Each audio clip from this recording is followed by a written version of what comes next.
Gelsen ne güzel, görsen ne güzel, bak yollarına gül serdim.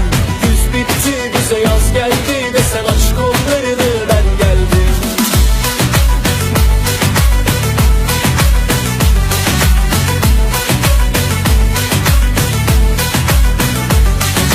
Yüzüne gözüne kışına sözüne kandım oh.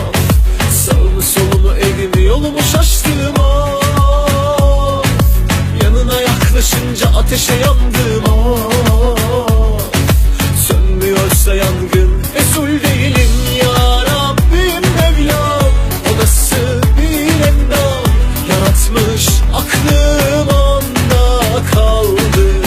Tarifsiz hali var, o bakışlar yakışlar bıraktı sevdalı.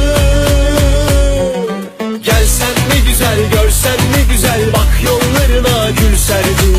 Güz bitti, bize yaz geldi, desen aç kollarını, ben geldim. Gelsen ne güzel, görsen ne güzel, seni her şeyden çok sevdim.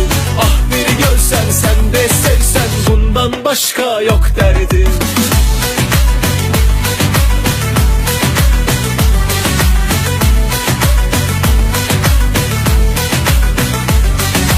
Yüzüne gözüne kışına sözüne kandım oh.